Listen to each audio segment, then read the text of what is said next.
panggilkan, ini dia Mr. Joko Anwar dan Tara Basro. Tepuk tangan. Tepuk tangan dong. Waduh, orang meriah. Mana nih? Nah, ini dia. Hati-hati, hati-hati.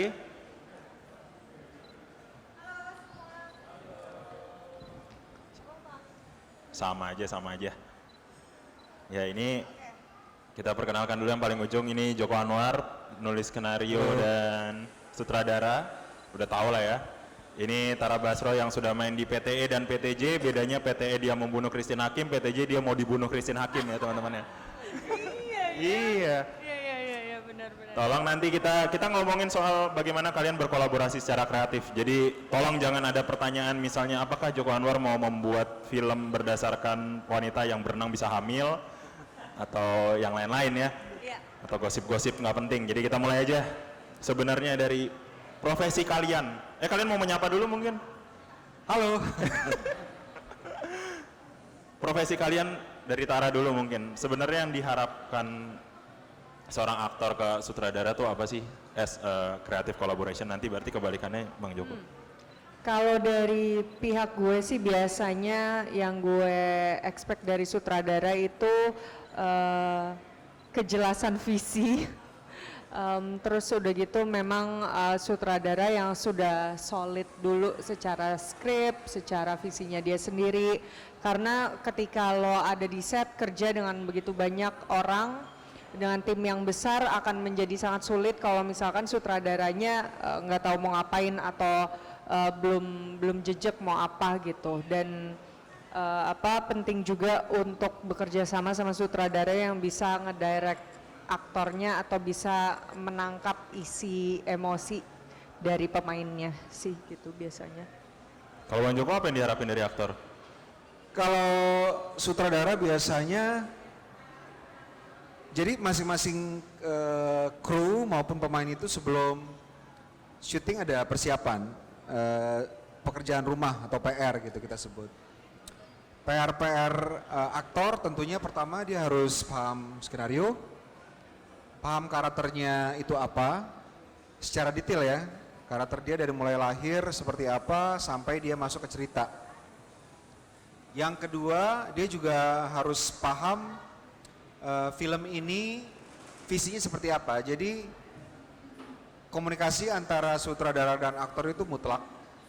Jadi ketika syuting sama-sama tahu yang mau di-achieve apa gitu. Tentunya kita nggak ngomongin lagi seorang aktor itu harus bisa acting apa enggak, karena begitu seseorang diterima dalam sebuah project, diajak untuk kerjasama untuk jadi aktor dalam sebuah film, tentunya dia harus sudah bisa acting. Makanya aku nggak pernah pakai yang namanya acting coach gitu, karena aku merasa bahwa aktor ketika dia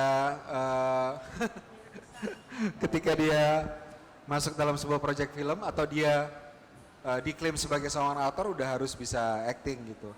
Coach itu biasanya untuk aksen atau kalau misalnya kayak Pengabdi Setan ada bahasa sign language itu mungkin ada coachnya gitu. Jadi kalau kita biasanya sama aktor-aktor termasuk Tara, aku bisa sama Tara ngobrol dulu visinya seperti apa. Dia juga bakal nanya karakter dia secara detail seperti apa. Aku bakal kasih dia satu karakter profile yang dia harus pelajari. Tentunya kesiapan seorang aktor termasuk dia harus tahu karakternya dengan cara riset. Jadi dia harus siap tahu karakternya dan tahu filmnya seperti apa. Sorry. Sedalam apa sih ininya? Ketika kita ngobrol bareng kan maksudnya seringkali diucap bahwa lo selalu memberikan semacam PDF sheet ke aktor-aktornya, bahkan itu kayak ekstras. Sedetil apa itu? Biasanya semua pemain yang ada di film gua kasih karakter profile. Itu isinya dia lahir di mana, tanggal berapa, terus pendidikan dia, terus keluarga. Jadi ada satu sisi itu sejarah karakter mereka dari mulai lahir secara general. Kemudian nanti ada juga beberapa milestone dalam hidup mereka, ada beberapa peristiwa yang membentuk karakter mereka dengan sangat kuat gitu. Dan itu gue kasih Dari mulai karakter pemeran utama sampai orang yang hanya punya satu dialog. Bahkan yang nggak punya dialog pun, kalau misalnya dia prominent di cerita, dia aku kasih karakter sheet juga. Jadi satu film tuh kayak Perempuan Tanah Jahanam, gue bikin karakter sheet ada sekitar 30 karakter sheet. Gundala mungkin 70, banyak banget. Nah, ke Tara mungkin. Ini pertanyaan yang nggak usah ya ditanya tuh macam kayak misalnya, Tara tuh casting apa enggak casting? Itu ada di Google ya, maksudnya ada di YouTube, ada di Google bahkan. Ikut produksi Joko dari On Road pernah nggak keterima, itu juga ada di Google sama YouTube ya teman-teman. Mungkin mereka nggak tahu kali. Ceritanya gimana? Iya dulu jadi awalnya aku bisa masuk ke industri film itu gara-gara audisi musicalnya Bang Joko Anwar, di mana ada fase tes nyanyi, fase tes nari, masuklah ya gitu. Terus ya ketika tes acting gagal gue. Jadi nggak keterima di musical On Road, tapi sejak itu akhirnya kenalan sama casting director dan segala macem. Ya pertama tampil di catatan harian si Boy ya teman-teman, itu juga ada di Google teman-teman. Tapi mungkin yang perlu ditanya, casting dalam filmnya Bang Joko tuh seperti apa sih sebenarnya? Menarik banget sih, karena memang approach Bang Joko maupun itu ketika pre-production maupun casting itu unik. Jadi awalnya memang cuma dikasih lihat sinopsis ceritanya tentang apa. Terus udah gitu dikasih lihat karakter sheet yang tadi Bang Joko omongin gitu. Nah dari informasi itu kira-kira udah kebayang biasanya dipanggil masuk ke ruangan dan ceritanya itu gue akan ditanya, dikasih situasi, terus udah gitu diminta untuk merespon sebagai karakternya. Misalkan karakter gue lagi di pinggir jalan, dicopet atau ketabrak bajai, kira-kira gue akan responnya gimana gitu. Jadi a lot of improvisasi juga sih gitu. Oke, studi kasus gitu berarti? Jadi gue tuh nggak pernah ngasih calon pemain itu skrip untuk dibaca, karena menurut gue itu nggak fair, karena mereka nggak tahu ceritanya, nggak tahu karakter mereka siapa, disuruh baca, dan tentunya tidak akan memuaskan sutradara karena memang mereka nggak tahu gitu. Tapi kalau misalnya kita beritahukan karakter mereka apa dan gua kasih situasi dan mereka harus respon sesuai dengan karakter yang gue berikan, itu bisa menunjukkan satu, bahwa aktornya itu cerdas. Yang kedua, punya pemahaman tentang hidup. Yang ketiga, mereka bisa menerima arahan direction dengan baik. Jadi 3 hal itu yang sangat penting menurut gue. Kalau misalnya ada yang mau casting, sudah dikasih karakter, terus dikasih situasi, mereka responnya tidak sesuai karakter mereka, berarti mereka nggak bisa nerima arahan sebagai pemain. Nanti kalau syuting akan bermasalah gitu. Jadi gitu. Setuju sih sama Bang Joko, soalnya biasanya ada juga yang pernah gue alamin tuh keseringan kalau casting mereka bakalan minta lo bawain justru scene yang terberat di adegan film itu.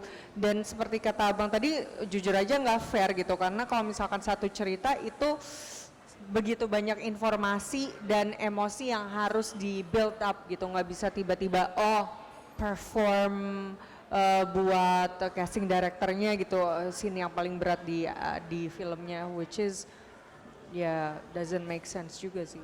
Kalau reading gimana berarti? Kalau reading kita baca skenario, tapi kita nggak membaca skenario berkali-kali sampai bosan. Jadi kita ada reading besar. Pertama kali dikumpulkan semua pemain, kita ngomongin soal skenario, terus kita baca skenario dari mulai awal sampai akhir. Itu pun gua tidak menyarankan mereka acting. Jadi banyak misalnya saudara yang memilih kalau misalnya reading mereka harus acting gitu. Jadi kalau gua kepinginnya bacanya flat. Bacanya flat aja. Jadi misalnya kalau tulisannya Rini gitu. Tara misalnya. Tara. Awas spoiler lagi. Spoiler. Ngomong, aku mau pergi ke rumah susun Bapak Budiman.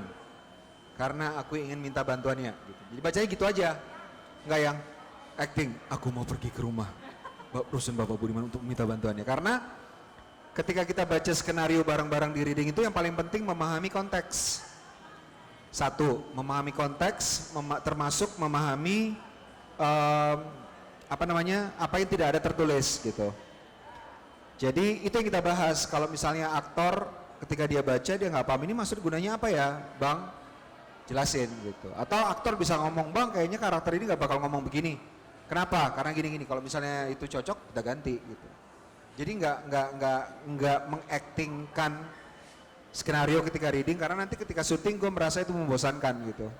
Jadi kita memahami aja dulu gitu.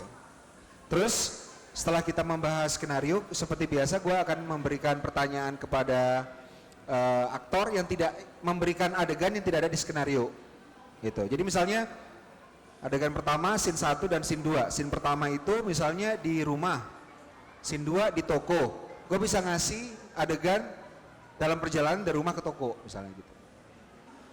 Terus lo gimana cara nge-casting si ekstras ini? Ambil contoh Perempuan Tanah Jahanam.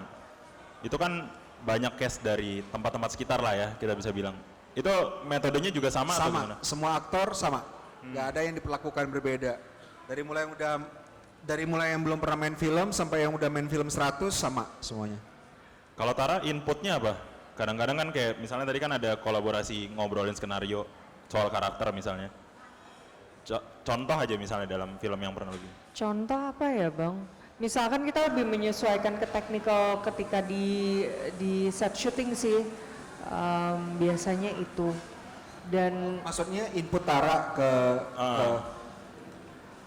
banyak waktu Kopiah Mamain yang jalannya ngangkang gitu tuh Tara itu.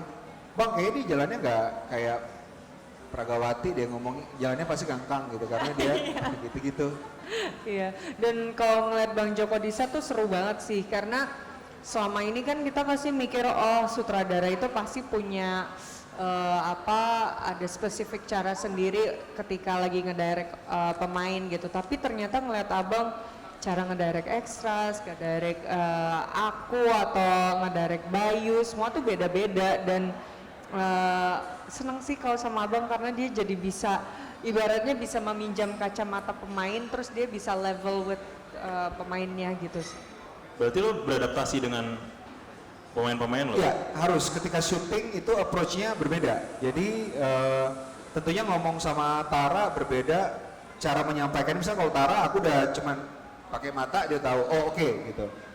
Ada juga pemain yang mungkin belum pernah kerja sama gua, ngomongnya juga harus lebih detail dari awal gitu. Ada juga misalnya anak kecil juga cara ngedirectnya juga berbeda gitu.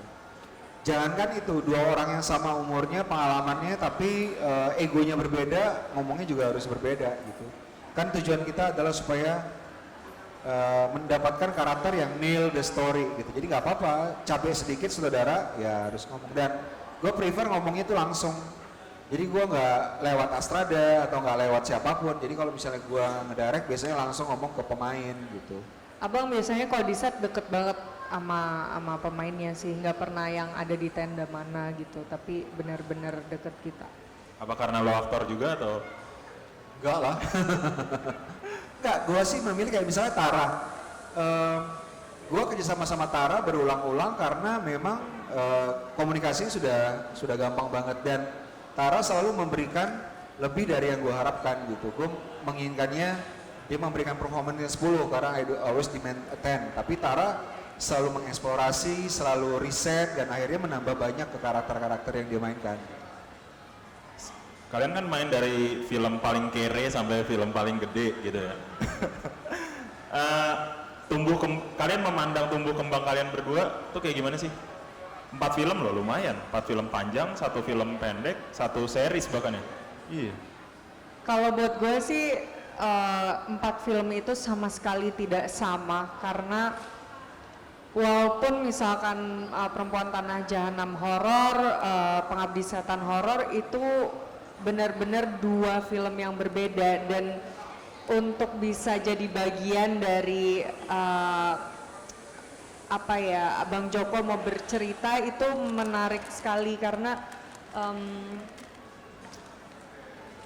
kadang-kadang kita selalu cast dan krunya sama ya Bang ya. So far sama. Tapi selalu experience-nya beda-beda dan untuk bisa ngelihat a glimpse of vision yang Joko Anwar punya tuh menyenangkan banget karena buat gue Abang tuh imajinasinya dia dan cara dia bercerita tuh limitless, dari cara mungkin mau cerita soal romance atau horror atau jagoan itu beda-beda dan menarik banget, makanya bekerja sama dengan sebegitu banyak udah begitu banyak judul nggak berasa gitu karena it's always a new playground buat pemain. Here's the thing ya, kita pernah yang paling murah banget kayak Kopi of Mamain, syutingnya 7 hari, budgetnya 200 juta gitu. Kita pernah juga syuting yang paling mahal misalnya Gundala gitu, syutingnya 53 hari. Tapi itu menderitanya sama loh. Jadi walaupun misalnya Gundala lebih besar budgetnya, tapi sama karena gua selalu mengajak kru dan pemain itu menderita bareng untuk mendapatkan hasil yang maksimal gitu. Jadi kayak misalnya Kopi Mamain, kalau Tara capek dia harus istirahat, ya istirahat di trotoar aja gitu pakai helm misalnya. Di Gundala yang budgetnya juga gede sama juga, kita syutingnya juga di pasar dan gak ada special treatment, misalnya kita nggak punya trailer. Misalnya sekarang kan ada tren director kalau bikin film ada trailernya untuk sutradara, untuk pemain. Kalau gue, kalau misalnya ada yang masuk trailer, gue itu nggak bersama gitu, nggak bersama-sama. Ada yang kena AC enak, ada yang enggak, kan nanti di lapangan syuting juga nggak enak karena ada yang diistimewakan. Gue merasa bahwa harus ada kebersamaan di situ. Bahkan makan aja nggak dibeda-bedain. Lo mau ekstras, mau pemain biasa, nggak ada yang namanya istimewa catering spesial gitu, nggak ada. Terus tadi ngomong apa ya? Rasanya selalu sama sih, rasanya sangat kekeluargaan kalau di setnya Bang Joko tuh kayak teman-teman hangout bikin sesuatu. Sama kalau kita syuting tuh nggak pernah, yang pertama selalu ditegaskan tidak boleh menganggap orang lain tuh lebih rendah dari kita gitu. Jadi bahkan ekstras juga jangan diperlakukan dengan semena-mena. Jadi kita harus menghormati siapapun yang ada di set. Kita kalau ngomong tuh nggak pernah teriak-teriak, nggak ada yang marah-marah, nggak boleh ada yang marah-marah, ngomongnya harus sopan, menghargai semua. Karena Ajaib loh, set syutingnya Bang Joko tuh nggak pernah ada yang berantem. Padahal set syuting itu terkenal dengan konflik-konflik yang misalkan udah semakin lama syuting udah masuk 2 bulan, 3 bulan, udah ada itu, 3 bulan, 3 minggu, udah mulai panas-panasan. Tapi kalau di set Abang nggak pernah. Sama sekali nggak ada konflik. nggak pernah. Baru tadi gue mau nanya kalau ada konflik gimana kalian mengelolanya. Nggak pernah itu sama sekali bahkan. Kita effort itu ke kesulitan syuting. Jadi gue sama pemain sama kru sepakat kita kalau bikin film baru itu harus tantangan baru. Jadi nggak mengulang lagi yang dulu karena pasti akan bosan. Misalnya sekarang kita mau membuat sebuah film sequel dari sebuah film yang sudah kita buat. Baru kalian yang dengar. Ya, apalah itu misalnya. Apa ya? Bisa Copy of Mine 2 apa segala macam. Tapi tetap tantangannya berbeda. Jadi ketika dibaca sama pemain sama kru, gimana nih bikin? Wah, ini kayak film yang pertama on steroid gitu kali 50. Gitu. Ke penonton kali ada yang mau nanya nggak? Iya. Wah, Ashernya mana nih? Wah, ini mana nih? Vivi Asher? Oh enggak. Sini nih, mic-nya mana?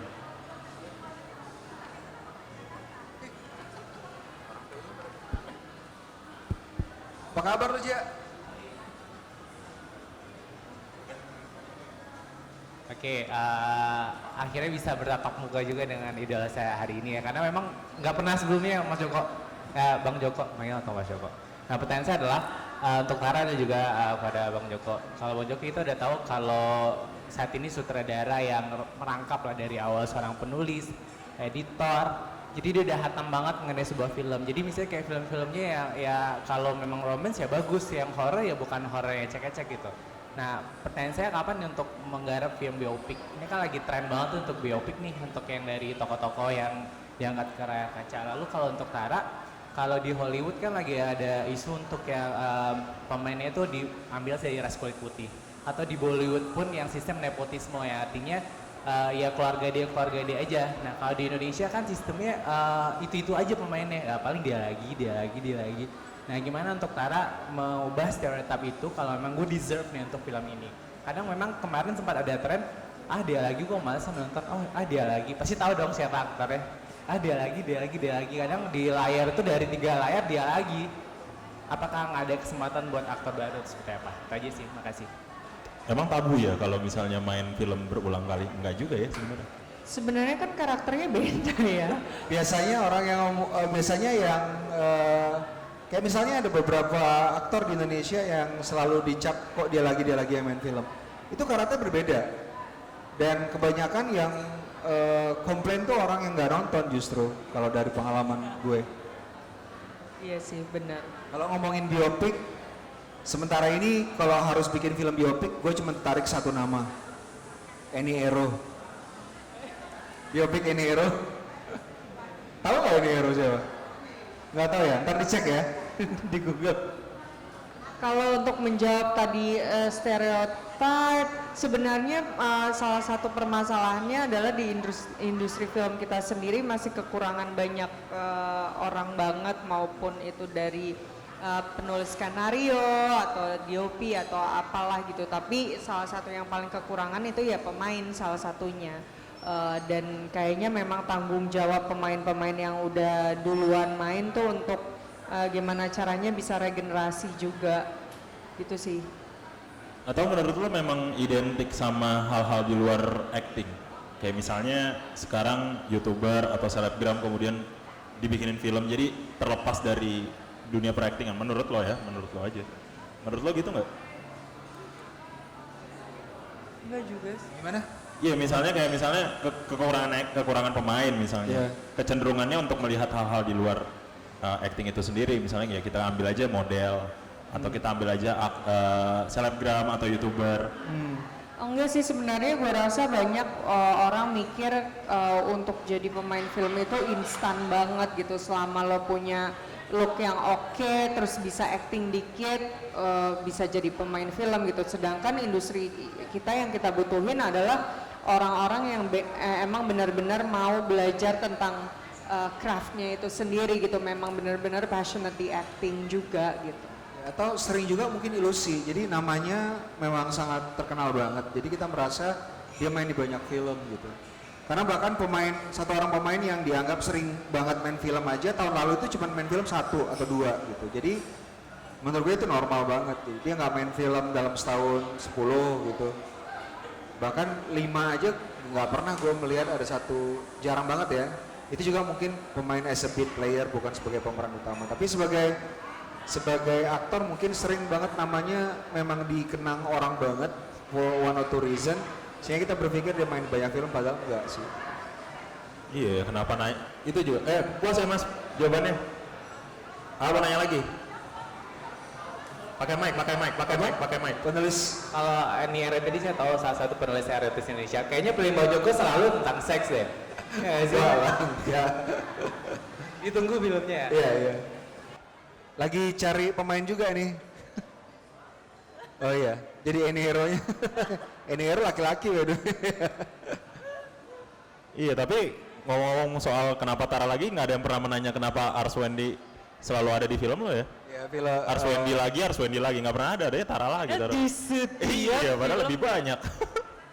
Ya, Arswendi Nasution, Bang Arswendi Bening Suara main film gue dari tahun 2007 sampai sekarang selalu main di film-film gue. Nah tuh, ada lagi yang mau nanya? Ya.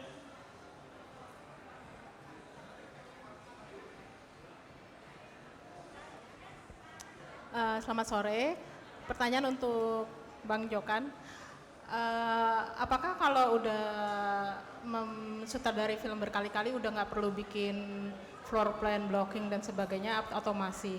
Dan kalaupun masih, itu kira-kira butuh waktu berapa lama sih dari skrip udah final draft ke production? Makasih.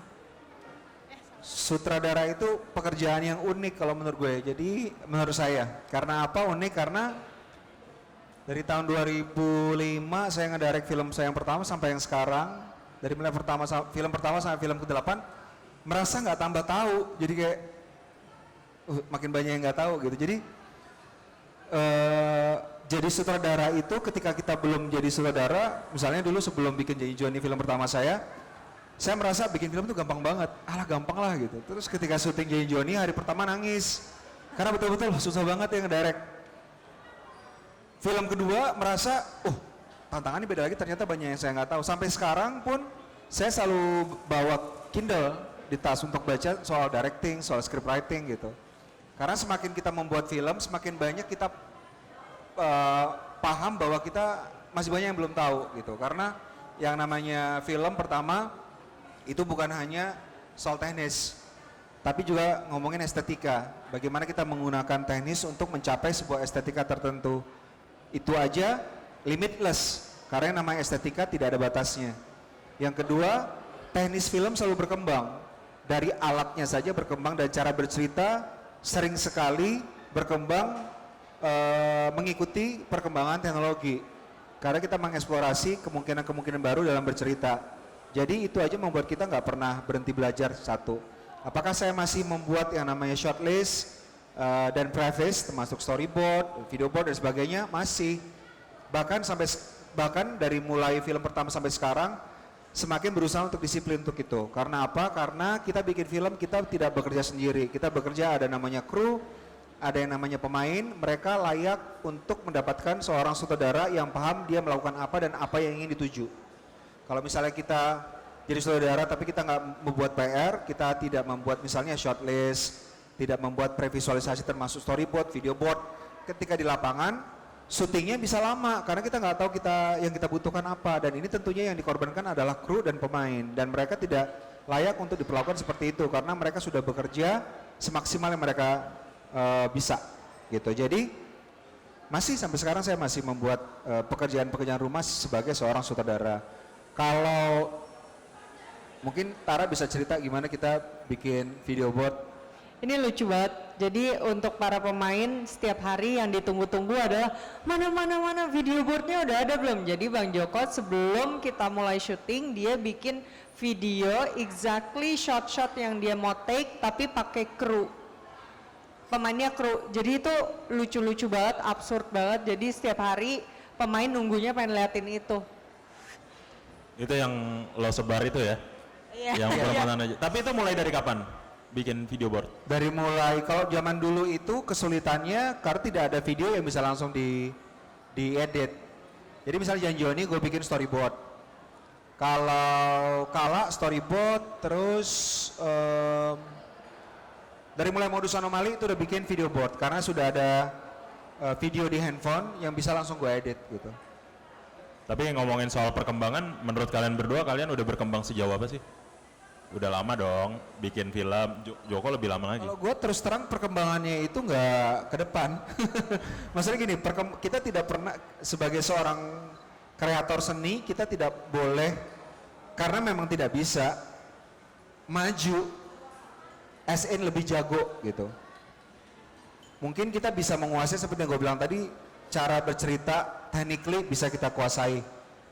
Tapi yang namanya estetika dan cara bercerita itu limitless. Jadi kita ya berkembangnya itu 360 derajat. Kita mengeksplorasi cara bercerita yang baru. Mungkin kalau gue prefer gue membuat sebuah film, ada yang dipertanyakan dari penonton gitu tentang beberapa keputusan dari cara bercerita ketimbang mengikuti template yang sudah terbukti diterima oleh penonton gitu. Karena buat gua itu tidak membuka lahan baru buat gua pribadi. Makanya kalau gua bikin film ada beberapa yang seemingly smooth tapi kok tiba-tiba berbeda karena memang gua mencoba untuk mengeksplorasi kemungkinan-kemungkinan baru gitu. Kalau Tara? Setuju banget sih sama Bang Joko karena sebagai pemain pun di setiap projectnya gue berusaha untuk kembali ke nol lagi gitu. Instead of mikir gue udah bisa ini karena balik lagi Bang Joko adalah salah satu sutradara yang memang suka explore, suka coba-coba hal baru, dan kita sebagai pemain harus bisa bisa adjust gitu, bisa fleksibel untuk ngikutin itu. Jadi penting banget rasanya untuk bisa mengosongkan diri lagi dan mengisi dari nol. Ada lagi teman-teman? Ini orang pada daftar cepat-cepat, gak ada yang mau nanya gimana sih? Nah, mana? Tengah, di tengah. Mana Mas Asyar tadi? Tanya aja macam-macam, tanya apa aja. Mau yang ringan, mau yang berat.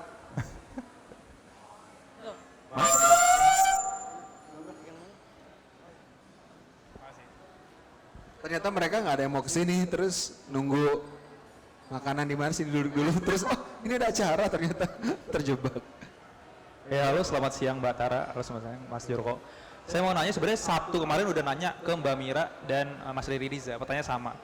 Namun kayaknya spesial untuk Mas Joko karena Mas Joko kayaknya bakal relate karena di awal-awal karir yang saya lihat dari interview, Mas Joko memperjuangkan itu tentang masuk ke karir di film, masuk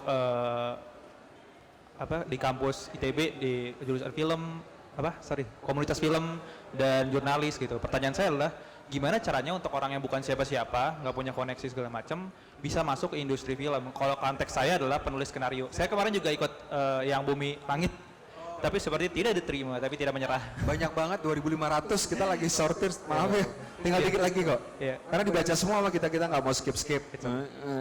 Ini mau di skip, baca terus gitu. Karena saya bingung masuknya lumayan misteri, gimana caranya kalau siapa, lewat mana, lewat gimana caranya gitu. Terima kasih. Saya pernah nge-tweet soalnya sebenarnya ya tentang bagaimana cara masuk ke industri film. Ada yang udah selesai tapi belum saya publish, kayak bagaimana cara menjadi sutradara di Indonesia. Tapi bagaimana cara menjadi penulis skenario di Indonesia udah saya pernah tweet. Tentunya yang pertama, apapun profesi kita harus mempelajari ilmunya dulu, karena yang namanya penulis skenario, kita menulis untuk film. Film adalah sebuah format seni dan industri yang sudah ada sejak awal tahun 1900-an bahkan sebelumnya. Jadi sudah ada beberapa pakem yang harus dipelajari, ada beberapa prinsip yang dipelajari. Bukan sesuatu yang harus diikuti, namanya rules, there is no rules, tapi ada prinsip ya. Prinsip ini sesuatu yang sering dilakukan dan sering sekali berhasil gitu, dari hal struktur, format dan sebagainya. Setelah kita belajar soal cara menulis skenario, tentunya kita mau nggak mau harus punya portofolio. Portofolionya apa? Ya skenario. Kalau kita mau jadi seorang penulis skenario, kita bisa membuat skenario untuk film panjang sekitar 90 halaman sampai 100. Bisa juga membuat skenario untuk film pendek, bisa 2 menit, 3 menit. Kira-kira 1 menit itu 1 halaman. Jadi kalau misalnya kita bikin skenario 5 halaman untuk 5 menit. Caranya seperti apa? Get your work exposed. Jadi harus dapat exposure terhadap karya kalian gitu. Karyanya kalau seorang penulis skenario seperti apa? Yang paling gampang adalah mencari rekan-rekan yang mau bikin film juga dan bikin film pendek. Itu yang paling gampang. Kalau misalnya sudah punya portofolio, step-step selanjutnya ya bagaimana caranya kita bisa mau nggak mau di Indonesia. Saya pernah nge-tweet, di Indonesia itu nggak ada sistem agency. Kalau misalnya di luar negeri, kalian mau jadi seorang penulis skenario, mau jadi seorang director atau aktor dan sebagainya, ada agent di sana. Misalnya di Indonesia saya nggak punya agent, di luar saya punya agent. Nah agent ini yang akan mencarikan kita pekerjaan, mencarikan kita project gitu. Jadi kita kalau mau di luar, mau di dalam kamar aja, ngendon di kamar, nggak usah ketemu orang bisa. Apalagi seorang penulis skenario, karena yang dibutuhkan hanya tulisan. Kadang-kadang kita bisa conference call untuk ngomong, membahas skenario fine. Tapi kalau kita mau jadi seorang yang antisosial juga nggak apa-apa. Di Indonesia ini nggak mungkin terjadi karena kita nggak punya sistem agent. Jadi kita harus dengan sendirinya membuat marketing untuk diri kita sendiri, membuat kita dikenal sama orang-orang film. Caranya apa? Ya seperti ini. Misalnya kalian bertemu dengan saya, bertemu dengan Tara di event-event seperti ini, dan dengan cara yang dengan cara yang enak gitu, mungkin bisa bilang bahwa saya punya skenario, mau nggak baca skenario saya, dikasih flash disk dan sebagainya gitu. Dan mau nggak mau, karena saya bilang tadi nggak ada sistem agency, penting sekali untuk membangun hubungan dengan orang yang sudah bekerja di perfilman. Saya pernah nge-tweet bahwa don't burn the bridge gitu. Jadi kalau misalnya kita seseorang yang punya kebiasaan mengkomentari film-film tertentu di sosial media apa segala macam, kalau kita mau masuk di dunia industri, mau nggak mau kita harus jaga hubungan itu gitu. Jadi kalau misalnya ada mungkin beberapa orang yang terbuka. Saya sih nggak ada masalah dengan orang yang mengkritik karya saya. Misalnya, saya punya teman yang sekarang bekerja sama partner saya di, datang nggak Ivan? Vivi, Ivan datang nggak? Nggak ya. Jadi saya sekarang selalu bekerja sama dengan namanya Publicis, satu publicity film company. Dan sekarang saya selalu bikin film, selalu Publicis. Salah satu personalnya adalah namanya Ivan Maksara. Ivan Maksara dulu kritikus film. Dulu dia kalau mengkritik film di Rolling Stone, mengkritik film saya itu habis-habisan. Tapi it's not a problem for me. But I'm saying tidak semua orang seperti itu gitu. Jadi kita harus bisa pertama mempunyai portofolio tentang karya kita. Bisa skenario pendek, bisa skenario panjang. Skenario pendek kalau kita bisa bikin film pendek lebih bagus lagi. Cari orang-orang yang bisa membuat film. Skenario panjang gunanya kalau misalnya kita ngomong ke seorang produser atau orang yang ada di film. Kalau misalnya dia tertarik dengan cerita kamu, misalnya you pitch the story, lagi ketemu di mana, saya lagi bikin film nih Mbak atau Mas tentang film ini, dia tertarik, oh udah jadi skenarionya, kamu bisa langsung kasih skenarionya gitu. Yang kedua, membangun hubungan dengan orang-orang yang sudah ada di industri, that's very important also. Saya bisa masuk industri film karena saya bertemu dengan orang-orang film, beberapa diantaranya ada yang senior nih Dinata sama Avi Syamara gitu. Dan hubungan saya baik sehingga yang senior memberikan saya job pertama sebagai director. Nedinata memberikan saya job pertama sebagai Astrada dan penulis skenario untuk film Arisan.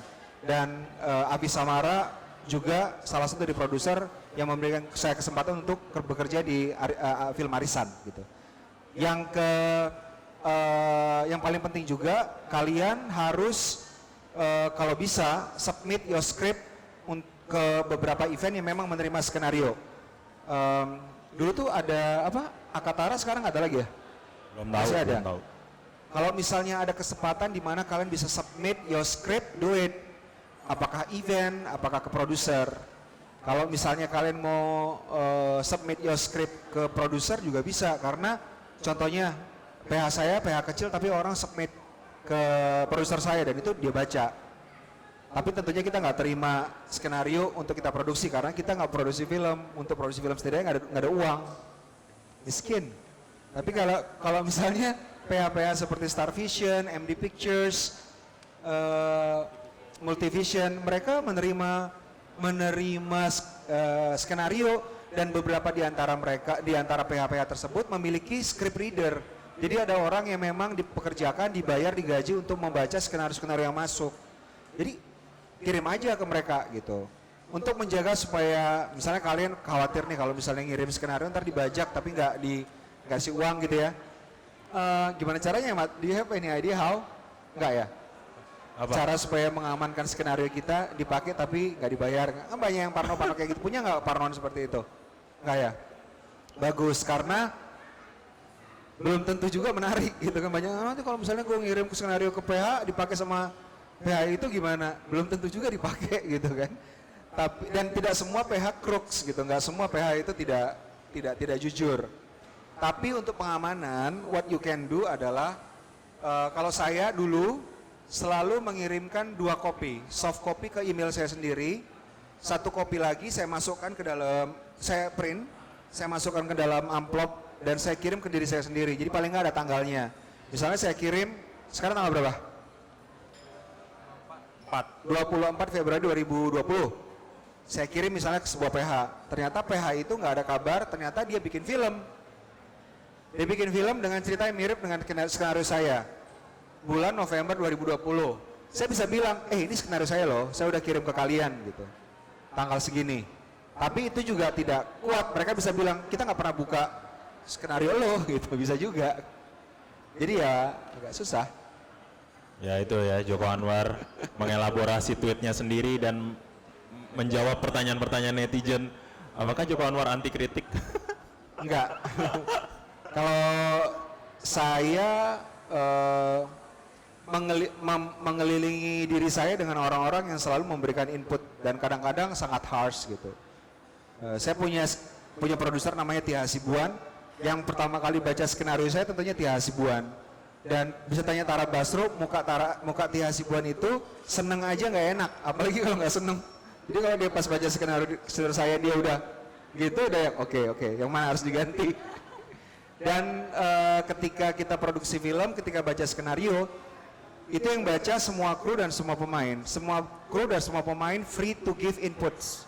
Jadi kalau misalnya ada yang mereka kira butuh inputs, fine, kita akan perbaiki, kita ganti kalau misalnya itu membuat skenario lebih baik. Demikian juga ketika filmnya selesai dibuat. Ada proses editing. Proses editing ini tentunya akan banyak inputs dari produser dan dari DOP dan dari orang-orang yang bekerja sama di post gitu. Saya berpikir, percaya bahwa inputs dari mana saja kalau bisa membuat filmnya lebih baik harus diterima.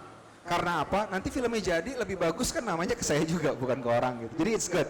Kritik is always good. Dan ketika film A Copy of My Mind, itu karena film saya sendiri, saya yang produce, PH saya sendiri, review yang saya retweet itu bukan komentar yang baik-baik aja, yang bilang filmnya jelek banget juga saya retweet karena itu film saya sendiri gitu. Jadi saya tidak punya kewajiban untuk meretweet hanya yang bagus. Tapi kalau film-film yang memang film komersil kan saya harus bertanggung jawab sebagai sutradara untuk bisa ikut mempromosikan filmnya gitu. Joko bilang PH kecil, kalian tuh ngebawa film kalian ke Venice, ya kan memenangkan Piala Citra kalian berdua loh. Oh iya Di tahun yang sama. Film kecil. Tahun yang sama ya bener ya? Tahun yang sama. Waktu itu. Maksudnya film kecil dilihat PH dari kecil. jumlah employee-nya. Jadi kalau misalnya kayak ada PH gitu, oh gue pernah ketemu gini bro, ketemu produser, terus dia bilang gini, lagi bikin apa sekarang? Saya bilang baru bikin ini pak, film Copy, ketawa deh bapak ya. Lagi bikin film ini pak, Copy of My Mind gitu kan. Dia bilang, I cannot do something like that. Nggak apa-apa pak, saya juga nggak minta bapak bikin film seperti itu. Nggak, maksud saya, itu kan film kecil ya, penontonnya juga berapa. Nggak bisa seperti itu, karena saya harus menghidupi 250 employee. Karyawan saya 250 orang, PH saya. Dia bilang kayak gitu. Terus saya bilang, alhamdulillah pak, karyawan saya cuma satu, namanya Mahmud, dia OB. Jadi bisa bikin film apa aja. Kecil lah. Gitu. Ya, Jok. Ada lagi ya yang mau nanya? Waduh, jadi banyak. Lo sih Jok, jadi banyak. Nah. Main belakang. Ini lampunya spesial buat ini ya? Iya, buat kita. Halo, selamat sore Bang Joko. Saya mau nanya, misalnya Bang Joko habis selesai bikin film nih, nah terus refresh kan mau bikin film baru misalnya. Nah biasanya kan saya pernah lihat nonton video Bang Joko di YouTube, kalau misalnya mau nyari ide biasanya observasi kan, kalau Bang Joko kan. Nah ketika Bang Joko observasi, nah mungkin di situ dapat ide-ide banyak gitu kan, bisa dapat premis mungkin banyak gitu. Nah dari premis-premis itu mungkin ada beberapa, ada 5 yang menarik gitu misalnya, Bang Joko kembangkan menjadi sinopsis misalnya. Nah dari 5 ini Bang Joko tertarik semua, wah ini keren gitu, asik. Nah tapi nggak mungkin semua 5 ini Bang Joko kulik menjadi naskah dalam sekali waktu. Pasti harus ada satu premis yang Bang Joko fokusin. Nah gimana cara Bang Joko milih dari 5 yang Bang Joko tertarik itu menjadi satu untuk bisa difokusin menjadi naskah gitu. Terima kasih. Tergantung, kalau misalnya saya lagi ada project, tentunya skenario yang sudah diterima dan sudah jadi project harus dinomor satuin tentunya. Tapi kalau misalnya saya lagi nggak ada job nih, misalnya bebas nulis apa aja apa segala macam, saya bisa nulis simultaneously, jadi bisa 2 skenario sekaligus. Kalau misalnya saya lagi dulu tahun ketika job masih jarang gitu. Ketika job masih jarang, sekitar tahun 2000, bahkan sebelum saya bikin film ya, dari tahun 2000 sampai 2005, kan film pertama saya 2005. Itu banyak sekali pengen bikin skenario. Saya tulis ada 2 skenario sekaligus, atau selesaiin dulu 1, saya bikin lagi gitu. Dan sampai sekarang saya pernah nge-tweet skenario yang sudah jadi dan belum terjual itu 2 tahun lalu itu ada berapa ya? Ada 8 kalau nggak salah. Tapi sekarang tinggal 3 karena 5-nya udah laku. Jadi kalau misalnya kamu merasa suka nulis skenario, tulis aja. Nanti pasti kalau misalnya nama kalian sudah dikenal, pasti banyak yang minta kan. Sekarang misalnya kayak Steve Pencil, itu teman saya Ardi Octavian lagi di rumah, dia bongkar-bongkar laptop saya. Dia nggak tahu caranya, dia tahu password, dia nggak tahu. Tiba-tiba dia baca ketawa-ketawa sendiri. Ini skenario apa ya, Jok? Skenario gua tahun 2001 gua tulis. Ih lucu banget, gua ambil boleh nggak? Oh boleh, jual. Terus kayak orang kaya baru juga cerita lama. Terus ada beberapa cerita lagi yang lama-lama kasih gitu. Tulis aja, itu lumayan buat tabungan. Terima kasih. Mana lagi tadi? Nah tuh Mbak. Si mbaknya. Ya. Sore Bang Joko sama Mbak Tara. Saya mau tanya, untuk Bang Joko sebagai sutradara, film yang bagus itu film yang seperti apa? Terus juga untuk Mbak Tara, karakter yang bagus, yang menarik untuk diperankan dari suatu skrip itu karakter yang kayak gimana Mbak? Yang bikin Mbak tertarik pengen, oh iya saya pengen jadi di sini gitu. Terima kasih. Bingung jawabnya nih kalau kayak gini. Kalau aku sih biasanya milih karakter, kalau sebagai pemain gitu, aku memang memikirkan kalau misalkan main film itu harus sesuatu yang secara sosial atau secara politically satu pemikiran lah gitu, atau misalkan kayak Bang Joko tanpa disadari banyak film-filmnya dia yang mengangkat karakter perempuan gitu. Aku lebih fokus ke situ sih instead of mikirin karakter secara spesifik gitu, karena sebenarnya kalau misalkan cerita keseluruhannya menarik, karakternya pasti juga menarik sih. Tapi filmografi lu belakangan emang sama Joko ya? Kenapa? Filmografi belakangan di beberapa tahun terakhir Joko semua ya? 3 film terakhir ya? Iya, 3 film terakhir. Ada lagi? Ya. Mana yang? Oh, film yang bagus seperti apa? Agak susah ya jawabnya karena film, aku dulu pernah berpikir seperti ini, film itu harus sampai dulu ke level tenis yang bisa diterima, karena film kan ada technicalities-nya, sinematografinya harus sedemikian rupa sehingga bisa disebut sebagai film, dan cara directingnya juga harus sedemikian rupa sehingga bisa layak disebut film gitu. Estetika film untuk sinema tentunya berbeda dengan estetika vlog, tapi kemudian estetika vlog dan estetika lain juga bisa dimasukkan dalam film, jadi berbeda. Tapi aku percaya bahwa film itu sangat subjektif in a sense that kalau misalnya kalian suka sama sebuah film, artinya film itu bisa menyentuh satu saraf dalam sistem kalian yang membuat kalian happy, merenung, berpikir tentang sesuatu yang yang ada sparks yang timbul dalam diri kalian, atau walaupun itu film secara teknis tidak bagus, itu adalah film yang cocok buat kalian, sehingga saya menghindari film yang bagus gitu, unless filmnya udah definitely bagus, film ini bagus banget nonton, fine, tapi secara real sense, film jelek dan film bagus itu non-existent. Jadi sering banget saya kalau misalnya ngomong ke orang, misalnya filmnya gimana gitu, filmnya tentunya bisa kita bilang filmnya jelek atau film yang bagus, tapi lebih enak kalau dibilang misalnya film itu bukan buat gue sih gitu. Gimana? Jok, lu suka nggak film itu? Menurutku bukan buat gue ya filmnya gitu. Karena orang lain mungkin suka, gue nggak suka gitu. Jadi nggak ada film yang bagus, film jelek itu is very difficult to define. Gitu. Film bagus itu subjektif. Mas, tadi. Selamat sore. Saya Greg, saya punya 2 pertanyaan, satu untuk Tara dan satu untuk Bang Joko. Pertanyaan yang untuk Tara, tolong di-share dong tips gitu untuk orang yang pengen berkecimpung atau terjun di industri sebagai aktor juga apa. Dan yang kedua untuk Bang Joko, dari sekian banyak achievement yang pernah Abang achieve, yang mana yang paling membanggakan sejauh ini? Ya, itu pertanyaannya. Thank you. Tara dulu.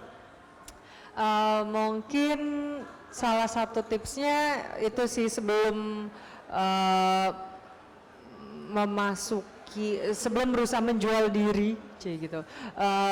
Belajar dulu sih yang banyak gitu, memang menekuni dulu craftnya seperti apa, terus udah gitu semakin banyak skill yang kita punya semakin baik gitu. Karena kalau misalkan orang misalkan Bang Joko mau bikin film ceritanya di hutan, ada naik kudanya apa segala macem, misalkan lo casting terus datang, oh gue bisa naik kuda, gue bisa martial arts, gue bisa bahasa lain, bla bla bla, itu list-list yang akan berguna buat kita untuk dipekerjakan oleh sebuah produksi gitu sih. Gitu dan ya. Dan harus punya portofolio. Jadi Ya. bikin film pendek, ikut main di film pendek. Terus sekarang banyak sekolah film ya. Ya. Kursus film, kursus acting. Itu banyak itu ikuti karena biasanya yang mengadakan kursus acting itu adalah orang-orang yang sudah bekerja di film. Misalnya kayak Permata Tanah Jahanam. Permata Tanah Jahanam itu 40% pemainnya orang yang belum pernah main film sebelumnya. Jadi totally newbies. Beberapa kita ambil dari daerah tempat kita syuting. Ada driver ojek online yang jadi suami yang istrinya terakhir melahirkan yang cacat, itu dia driver ojek online. Terus yang jadi temannya Kiki Narendra yang mukul kepala Marisa Anita, dia adalah guru agama Islam.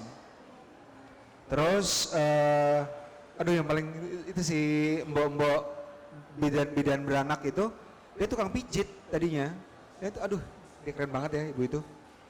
Dan satu lagi namanya Mariana. Mariana ini dia ikut kursus aktingnya Bengkel Kuma namanya di Kedai Selatan, di Selatan, Cafe Selatan.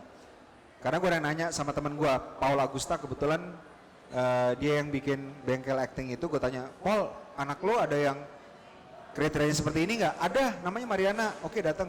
Jadi punya portofolio dan ikut kursus-kursus acting yang sekarang ada di Jakarta kalau mau jadi seorang aktor.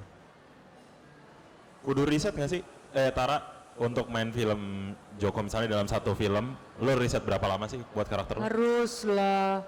Walaupun sebenarnya semua pemainnya tuh udah dimanjain banget sama Bang Joko dengan karakter sheet dan segala macem, tapi itu kan cuman poin-poinnya gitu. Kayak misalkan si karakternya ini hidup di sebuah di tahun yang ketika ada kejadian penting di negaranya atau secara socially, nah itu kan ada impact sendiri ke karakternya gitu-gitu sih. Terus udah gitu ke tempat, misalkan ke tempat kerjanya atau lingkungan rumahnya seperti apa, itu butuh banget. Berapa lama biasanya? Tergantung sih, sebulan 2 bulan biasanya. Kalau PTJ 2 bulan ya. PTJ 2 bulan. Oke. Tadi achievement apa achievement? Nggak ada. Kalau gue nggak ada. Achievement maksudnya kayak apa sih? Kayak piala-piala gitu ya? Atau? Enggak lah. Oh, piala Citra lagi. Enggak. Achievement itu adalah kalau misalnya kita set up target untuk bikin film dan itu capai, itu achievement. Jadi misalnya sekarang kita lagi mau produksi film, kita ada set of target yang mau kita capai dari segi teknis dan estetika. Kalau misalnya kita bisa achieve that, itu achievement yang ketika kita selesai syuting, oh alhamdulillah we did it ya, kita bisa ngelakuin itu walaupun dengan keterbatasan dan sebagainya macam. Kalau yang namanya penghargaan, itu kalau misalnya kita bangga sama itu, kita konyol karena penghargaan itu tidak pernah penilaian dari Tuhan. Maksudnya tidak pernah penilaian dari seseorang atau sesuatu yang ultimately true gitu. Pemilihnya juga punya a set of subjektif ketika mereka ngejudge karya kita. Gitu kan, bener nggak? Ya.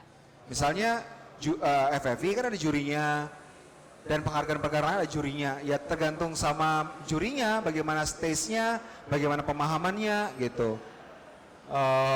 Sama kayak film itu bagus apa enggak? Ya sama kayak film itu bagus apa enggak. Jadi kalau misalnya kita menang sebuah piala dan kita bangga banget sampai nangis-nangis, menurut gua konyol gitu. Berterima kasih tentunya karena orang sudah menghargai, kan jurinya udah menghargai, thank you, dan ini saya persembahkan buat kru dan pemain yang sudah bekerja keras untuk membuat film ini terlaksana. Tapi untuk I'm so good, this is my trophy to show it, it's stupid gitu. Tapi kalau misalnya festival yang udah ada a set of standards yang memang tinggi, misalnya Toronto, Sundance, Venice, ya itu kebanggaan lah buat kita. Cuman kita nggak puasanya jangan sampai di situ. Karena apa? Di festival itu film yang lebih bagus dari film kita banyak. Pas kita datang, anjing ini film bagus banget, lebih bagus dari film kita gitu. Dan di atas pencapaian seseorang, termasuk pencapaian kita, ada pencapaian lebih tinggi lagi. Bangga boleh, tapi ya nggak yang I'm so good gitu, enggak sih. Kita kalau ke festival selalu gitu ya, filmnya bagus banget. Gitu. Film ini bagus banget, iya. Kenapa kita bisa masuk ya gitu. Coba mau nanya apa? Ini paling sering datang nih, coba mau nanya apa? Saya rajin nanya. Iya. Pertanyaan untuk Bang Jokan lagi. Tadi bilang film pertama panjang Janji Joni sampai nangis-nangis ya. Boleh nggak cerita lebih detail lagi seandainya bisa kasih advice buat let's say saya punya naskah, saya pengen direct film panjang untuk pertama supaya nggak nangis-nangis tuh gimana gitu. Kalau kejadian-kejadian waktu nge-direct Janji Joni gitu. Cerita ini yang advice-nya yang bisa ngebantu. Makasih. Saya dulu waktu sebelumnya Joni itu memang saya nggak sekolah film ya. Saya nggak sekolah film, saya tidak pernah kursus film. Jadi belajar bikin film memang purely dari baca buku, terus ngeliat orang syuting dan jadi kritikus film. Ketika jadi kritikus film, saya mencoba atau dipaksa untuk menganalisis sebuah cara bercerita, baik itu dalam satu adegan, scene atau sequence dan keseluruhan filmnya, apa yang berhasil, apa yang nggak berhasil. Itu ketika jadi seorang kritikus film. Ketika melihat orang syuting film, mempelajari urunan bekerja, termasuk workflow, change of command dan sebagainya. Karena saya jadi Astrada Ibu Sukaraya Asmara di Biolata Berdawai dan jadi asisten saudara di film Arisan. Kemudian dari nonton film sama ketika jadi seorang kritikus film. Jadi dipaksa untuk melihat ini works atau enggak dan why it works and why it doesn't work. Bagaimana supaya nggak nangis ketika kita bikin film? Always datang dengan suatu mentality bahwa you don't know many things and you have to learn gitu. Karena ketika jadi Joni saya berpikir hari pertama saya udah saudara nih, asik nih, mana nih yang kita harus lakuin. Ternyata kayak dipukul pakai balok, tiba-tiba diang gitu ditanya sama. Jadi waktu jadi Joni dulu hari pertama, shot pertama itu di dalam ruangan ini proyektor. Karena ruangannya sempit. Oke, kamera di sini, saya bilang sama DOP saya. Oke, fine, karena itu masih wide. Dah. Terus si DOP nanya gini, terus Jok, nextnya gimana nih? Di mana kameranya, shotnya gimana? Aku langsung, itu harus gue juga yang mikir. Gue langsung, oke, sok tahu kan? Sini aja, gitu kan? Nextnya gimana? Sini aja, gitu. Yang penting cepet, sini, gitu cepet. Hari kedua, editor datang, namanya Yoga. Tadi ngumpul-ngumpul, ada saya, ada produser Nia Dinata, Afi Syamara, ada Nikola Saputra, Mariana, Surya Saputra, semuanya lagi ngumpul nih. Lagi istirahat. Tiba-tiba si Yoga datang, dia bilang, Cok, lu syuting gimana sih? Ini gak bisa gue edit nih, screen direction salah semua, gitu kan. Aku langsung kayak 3 detik diem gitu kan. Hah? Salah semua? Terus semua orang lihat aku, gitu kan. Terus aku, mau gimana ya? Terus keringat jatuh gini, gede banget gitu kan. Terus wah kalau misalnya aku kelihatan bodoh nih, besok-besoknya masih ada pertama, masih ada 17 hari lagi. Mati nih gue. Aku langsung ngomong gini ke si Yoga. Mana sih sini? Mana rasanya puter-puter? Lu asal ngomong coba puter-puter gitu kan. Nih lihat nih. Gitu.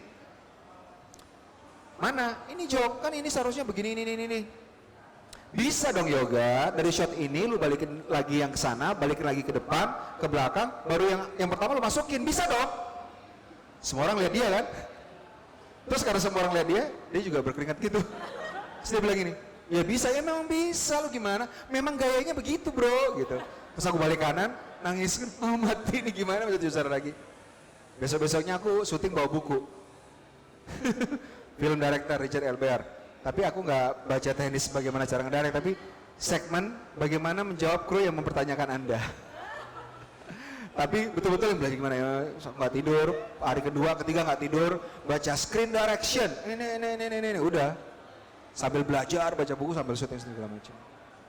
Gitu. Karena memang jadi saudara itu seperti aku bilang pekerjaan yang sangat unik. Semakin kita lama bekerja sebagai saudara, semakin kita kepentok sadar bahwa oh banyak yang aku nggak paham ya gitu. Nah, kita misalnya nonton film nih, misalnya nonton film apapun itu ya, gitu, ya gitu. Tapi kalau kita pernah bikin film, mikirnya gini, anjing susah banget tuh bikinnya, oh shit gitu kan. Gimana bikinnya gitu. Tapi kalau misalnya kita nggak pernah bikin film, gitu. Tapi kalau misalnya udah bikin film pasti gini, gimana ya bro tuh bikin gitu. Film apa yang terakhir kayak gitu ya, nonton filmnya kayak Parasite gitu kan.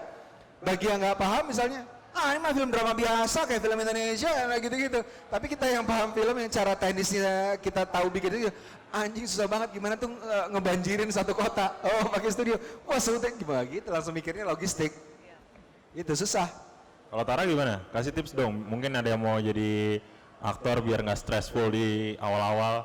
Wah itu udah satu paket sih, mohon maaf banget kalau jadi aktor udah pasti stres.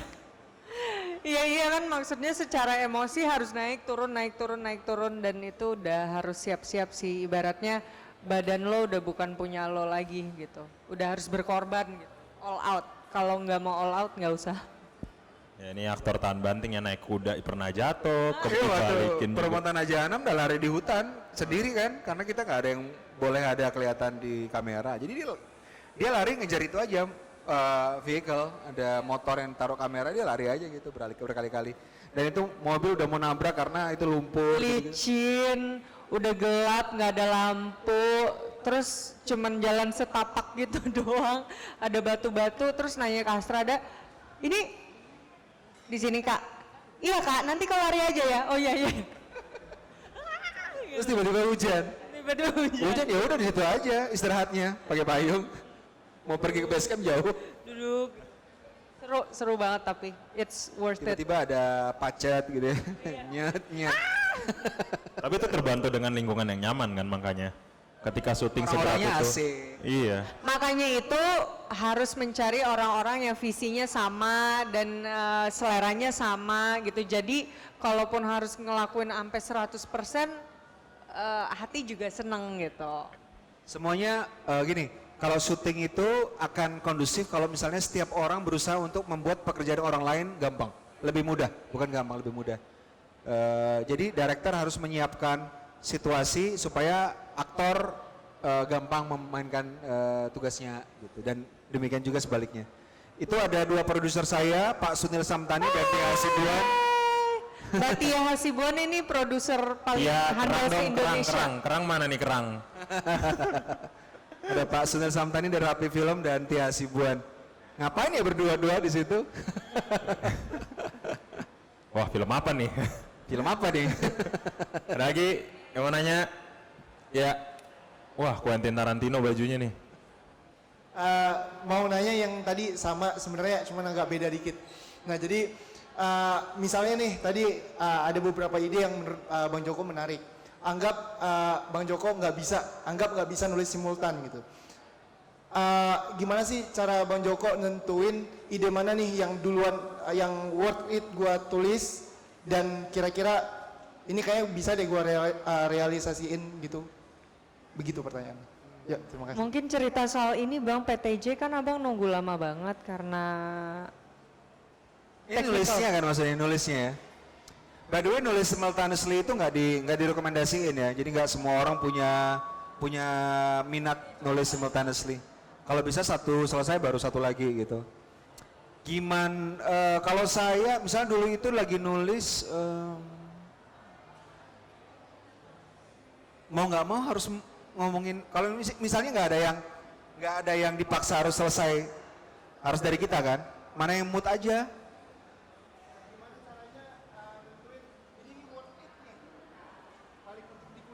Mana yang work, maksudnya yang mungkin bisa diambil sama produser gitu, ya yang paling murah. Kalau cerita tentang pesawat ulang-alik luar angkasa ntar aja. belum ada teknologinya di Kayak Indonesia. Star Wars gitu. Ntar aja, yang lain aja yang murah. Gitu, tapi mood sih, berdasarkan mood banget gitu. Tapi lo tipe yang percaya bahwa semua yang lo tulis itu worth it gak? Atau ada aja yang shit terus lo? I have to say, setiap kalau misalkan di set atau lagi main ke rumah, Dek, coba ya bayangin, aku ada cerita gini nih, cerita itu semua cerita yang dia pernah ceritain ke gue tuh yang kayak semuanya seru-seru banget. Jadi makanya gue kepengen ngebelah kepalanya isinya ada apa gitu, karena Bang Joko juga dia cerita suka mimpi skenario-nya kayak apa. Jadi tunggu aja tuh semua ide-ide nanti akan jadi film. Cara gue bercerita ke orang-orang termasuk Tara itu salah satu cara gue untuk ngetes cerita. Jadi kalau misalnya gue punya ide, gue tes audience pertama kali ya kayak ke Tara atau ke produser, gue punya cerita nih, gini, what do you think? Sering kayak gitu, oh ya bagus. Ada juga yang, itu kayaknya enggak ya bang. Coba lagi yang lain, gue cerita nih gini. Kurang menarik ya bang, udah enggak gitu. Karena memang kita sebagai penulis skenario, sama kayak penyanyi, orang yang pengen nyanyi kan merasa suaranya bagus ya. Betul nggak sih? Makanya ada American Idol dan sebagainya. Karena kita sering merasa we can sing but we cannot. Writing juga gitu. Often we think we can write, often not gitu. Often we think we are creative padahal enggak. Caranya adalah ngetes audience. Cari orang yang lo percaya mereka punya sense of story. Dites ke Tara, ke siapa, ke Tia dan orang-orang lain. Itu caranya seperti itu. Tadi pertanyaan lo worth it apa enggak. Yang kedua, kalau misalnya ada sebuah ide nggak work ketika lo tes ke audience yang nggak excited, maybe you can tweak it into something else. Bisa dapat input juga dari orang yang lo ceritain. Gitu. Misalnya kurang menarik ya bang, tapi kalau misalnya ini begini kayaknya lebih oke deh. Ya juga ya. Gitu. Sering begitu. Tapi memang nggak boleh pantang nyerah ya bang, jangan iniin satu langsung loyo gitu. Iya. Dan nulis skenario, jangankan ide yang banyak dibuang yang nggak menarik-menarik itu. Bahkan ketika nulis skenario, gue ada satu kondisi ketika menulis namanya SAD, SAD, sad. Bukan sedih, tapi select all delete. Jadi gue ngetik nih misalnya 25 halaman, doesn't work nih, select all, delete ulang dari awal. Itu sering banget sih gue. Tapi berarti ide juga lo catat ya?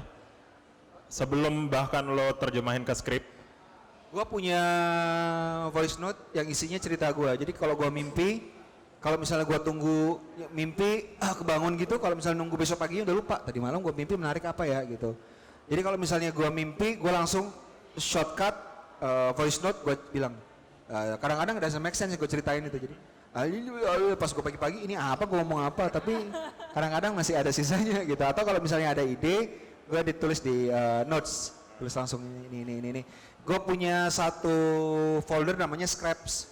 Scraps itu adalah dialog yang gue pikir good for a movie sometimes. Jadi gue ketik di final draft, gue masukin ke folder gue namanya Scraps gitu. Ada lagi? Terakhir? Nggak ada? Nggak ada nih ya? Oke, kalau bener ya? Nggak nyesel ya? Dan gue tanya. Nih mumpung. Nah tuh paling belakang. Nah ini pertanyaan terakhir. Sore Mas Joko dan Mbak Tara, aku mau nanya dong, kalau misalnya Mas Joko tuh cari ide buat skenario, dapatnya tuh inspirasinya dari mana ya? Selain dari mimpi. Selain dari mimpi. Makasih Mas. Cerita-cerita yang saya bikin untuk film-film itu biasanya respon sosial terhadap apa yang terjadi di lingkungan saya. Misalnya Jadi Joni itu adalah respon sosial saya ketika saya masih kuliah di tingkat akhir. Teman-teman saya, dulu saya kuliah di ITB, teman-teman saya udah di reserve untuk satu perusahaan gitu. Ada yang kerja di sini, gaji gede banget Jok, tapi lu suka nggak sih? Lu nggak suka sama pekerjaannya? Yang penting duitnya aja. Nah itu aku bikin skenario Jadi Joni, itu bikinnya juga ketika masih kuliah. Terus kayak Kala waktu itu pertama kali diwacanakan oleh DPR undang-undang anti pornografi dan porno aksi. Aku berpikir kalau misalnya undang-undang itu jadi akan membuat Indonesia as a society lebih narrow minded, dan ternyata kejadian. Kalau pintu telarang itu my ongoing protest sama society yang punya anak tanpa memikirkan mereka punya plan yang baik apa enggak untuk membesarkan anaknya sehingga menjadi orang yang bahagia, gitu. Kalau modus anomali lebih sok deep dikit, itu semua protes tentang patriarki. A copy of my mind, obviously, tentang apa yang terjadi di Indonesia in general. Pengabdi Setan, sebuah film yang walaupun seemingly film entertainment, film horor, simple, tapi ada beberapa elemen yang aku masukkan ke situ. Protes terhadap society yang terlalu percaya saja terhadap apa yang dikatakan oleh orang yang dianggap sebagai pemuka agama. Boleh dulu nggak sih? Gak apa-apa. Nggak apa-apa ya? Ya gitu. Terus kalau Gundala obviously tentang Indonesia saat ini seperti apa situasinya. Dan setiap karakter Gundala itu merepresentasikan orang yang ada di Indonesia beneran ya. Terus Impetigor masih sama seperti Pintu Telarang. Ceritanya tentang anak, manusia, maternity dan sebagainya. Gitu. Jadi bisa kapan aja dimanapun ya. Ya, tapi cerita untuk bikin skenario itu nggak datang as a whole. Jadi nggak ide itu nggak mungkin yang, aha, gue punya cerita dari awal sampai selesai. Nggak mungkin. Bisa triggernya itu satu adegan saja, muncul adegan. Misalnya Perempuan Tanah Jahanam itu dimulai dari satu image di kepala saya, seorang perempuan tua menjemur kulit, ada payudaranya. Itu kayak, oh, what's going on ya ini, apa ya ini gitu. Terus berkembang gitu. Atau kalau Pintu Telarang itu awalnya dari ngayal karena kebanyakan tidur siang. Gimana kalau misalnya ada ini ya, service yang menawarkan streaming live kamera di orang-orang yang aneh-aneh. Mau nggak ya aku bayar gitu misalnya. Gitu kayak yang berkembang gitu. Dan disatukan dengan satu seperti yang aku bilang tadi, satu ide ini bisa digabungkan dengan sesuatu yang memang sudah jadi ongoing hal yang pernah terjadi dalam diri kita gitu. Misalnya kayak Pintu Telarang, my protest tentang society yang punya anak nggak mikirin bagaimana supaya membuat anaknya bahagia, digabungkan dengan ide-ide lain gitu. Gitu teman-teman ya. Terima kasih. Thank you Plaza Indonesia Film Festival, thank you Kinosaurus, thank you Matt. Besok giliran sinematografer Perempuan Tanah Jahanam Ical Tanjung datang karena masih banyak banget ilmu yang akan didapatkan. Akan presentasi, itu aja. Ada pemutaran film juga hari ini baru dimulai, La Dolce Vita. Bukletnya bisa diambil di sana, ada stiker Kinosaurus juga. Terima kasih teman-teman, selamat sore.